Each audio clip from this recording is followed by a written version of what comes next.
बहुत अच्छा, अति उत्तम। आप सभी के लिए बहुत बहुत मंगल कामनाएं, शुभ कामनाएं। इस पावन पवित्र त्योहार पर आप सभी को मंगल कामनाएं प्रदान करता हूँ। और एक बात मैं आप सभी के लिए बोल रहा हूँ, चाहे वो मेरी बहनें हैं चाहे भाई हैं, तो सभी के लिए एक बात मैं आपको कह रहा हूँ कि ज्यादा टाइम नहीं लेगा, क्योंकि शुद्ध देव की आराधना भी करनी है, वो भी चलनी है, जिसका हम प्रतिदिन आनंद ले रहे हैं, आनंद उठा रहे हैं। शुद्ध देव भगवान की वाणी का जो आनंद है वो कुछ और ही अलग से क्या है, अलग से आनंद है। और उस आनंद से आप सब क्या हो रहे हैं, आनंदित हो रहे हैं। और आनंदित कौन करा रहे हैं आपको? श्री तेजस्वी मुनि जी महाराज साहब। आज इनका जन्मदिन है। आज 19वें साल में 19वें साल में 20वें साल में प्रवेश करेंगे। 19 साल पूरे होंगे और 20वां साल इनको आज लगेगा। तो जन्मदिन की तेजस्वी मुनि जी महाराज साहब को बहुत बहुत बधाई देते हैं, मंगल कामनाएं देते हैं, शुभकामनाएं देते हैं कि इसी तरह इसी प्रकार आप जिन वाणी की धर्म की प्रभावना करते रहे। तो मैं आपको कह रहा था कि जहां एक दूसरे के साथ वफादारी व ईमानदारी का व्यवहार होता है, जहां ये मैं पति और पत्नी के बीच की बात कर रहा हूं आपके समक्ष, क्योंकि पति और पत्नी के जोड़ों के द्वारा आज यहाँ पर क्या हुआ, ये जब अनुष्ठान रहा है, जब अनुष्ठान हुआ है, तो आप सभी के लिए मैं बोल रहा हूँ कि जहाँ एक दूसरे के साथ वफादारी एवं ईमानदारी का व्यवहार होता है, वहाँ सदा त्योहार रहता है। वहाँ क्या रहता है? जहाँ एक दूसरे के अंदर क्या रहती है, ईमानदारी रहती है, वफादारी रहती है, वहाँ सदा हमेशा क्या रहता है, वहाँ सदा हमेशा त्योहार ही त्योहार रहता है।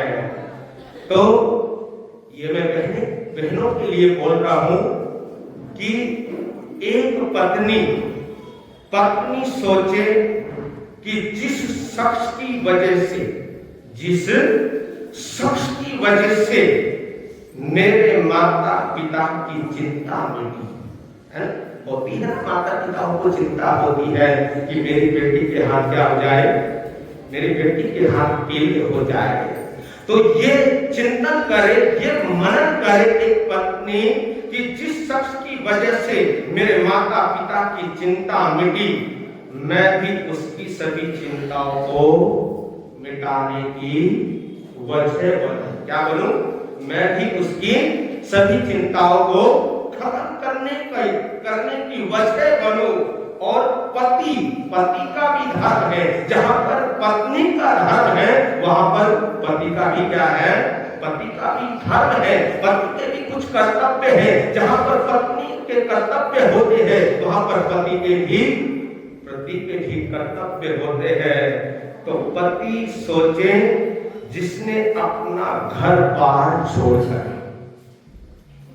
जिसने अपना घर बार छोड़कर, अपने घर बार को छोड़कर मेरा घर बसाया। समझ गया मैं क्या कह रहा हूं? समझ आ रही है आपको? जिसने अपने घर बार को छोड़कर क्या किया, मेरा घर बसाया, जिसने मेरा कुल खानदान परिवार बढ़ाया, जिसकी वजह से मैं आज पति और पिता कहलाया, जिसकी वजह से आज मैं क्या कहलाया, जिसकी वजह से आज मैं पति और पिता कहलाया, जिसने अपने माँ बाप को छोड़कर, जिसने अपने माँ बाप को छोड़कर मेरे माँ बाप अपनाए। कौन अपनाए? जिसने अपने माँ बाप को छोड़कर मेरे माँ बाप अपनाए, अपना घर छोड़कर मेरा क्या अपनाया, मेरा धर्म अपनाया। क्योंकि जो पति का जो धर्म होता है वही पत्नी का क्या होता है, वही पत्नी का धर्म होता है।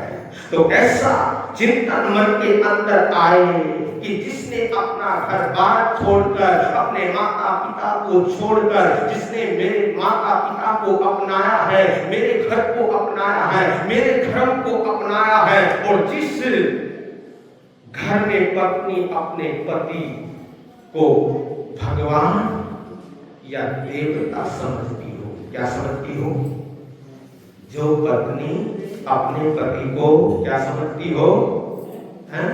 बोल तो समझते हो या नहीं समझते? अपने पतियों को समझा करो, है ना? और पति भी पत्नी को समझे।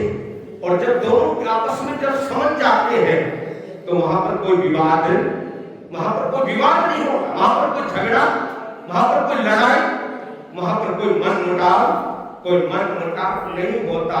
तो जिस घर में पत्नी अपने पति को भगवान या देवता समझती हो, देवता या भगवान का दर्जा देती हो, और पति अपनी पत्नी में देवी का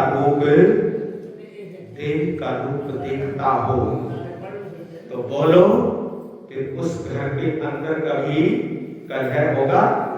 उस घर के अंदर कभी झगड़ा होगा? उस घर के अंदर कभी मनमुटाव होगा? नहीं होगा। वह फिर घर ना होकर एक जीता जागता क्या बन जाएगा? एक जीता जागता भगवान का मंदिर बन जाएगा, देवालय बन जाएगा, मंदिर बन जाएगा। तो ऐसे ही घर के अंदर फिर राम, कृष्ण, महावीर, बुद्ध, सीता, सावित्री, यशोदा, चंदनवाला जैसी नारी महापुरुषों का क्या होता है? फिर जन्म होता है।